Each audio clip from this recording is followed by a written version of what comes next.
बारंगरे दुई प्रार्थी high voltage प्रचार कटक लोकसभा प्रार्थी संतृप्त मिश्र एवं बांके विधानसभा प्रार्थी देवीरंजन त्रिपाठी बारंगरे निजर प्रथम निर्वाचन प्रचार आरंभ करथिबा बेले दुई प्रार्थी को उत्तर दे दलीय कर्मी माने भव्य स्वागत करथिले 2000 ऊर्ध्व बीजेडी कर्मी और समर्थकों को नहीं निजर शक्ति प्रदर्शन करथिला बीजेडी त्रिशूलिया छकरू बारंग मेडिकल छक पर्यंत अनुष्ठित होइतिला ए विशाल रैली मधुबन निकट रे एक साधारण सभा होइतिला आयोजित सभारे बीजेडी रो दुई लोकसभा और विधानसभा प्रार्थी बारंग अंचल जनसाधारण को भेटी आशीर्वाद भिक्षा करथिले।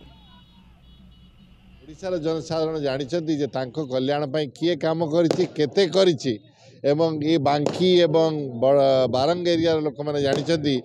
जा जे एठी मेट्रो आसवा अन्य उन्नतिमूलक काम हाँपाई से बाधा किए आनी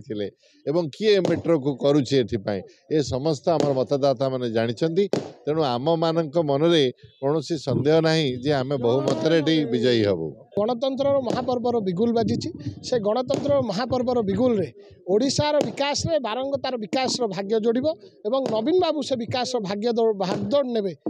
ओडी बारंग जो भाव विभिन्न शिल्प अनुष्ठान आज गढ़ी उठी जो भाव मेट्रो ट्रेन रो प्रथम पर्यायर संयोगीकरण होती भाव मेट्रो वागन हब आज रतागढ़ निर्माण होगा जाऊँगी जहाद्वारा कि निजुक्ति सुजोग सृष्टि हम यही सब कथा को आगामी गणतंत्र महापर्व में पुणी थे बारंग आदिवासी बारंगर आबाल वृद्ध वनिता विजु जनता दल को आशीर्वाद देवे ओडिशार प्रिय मुख्यमंत्री नवीन पट्टनायक को आशीर्वाद देवे।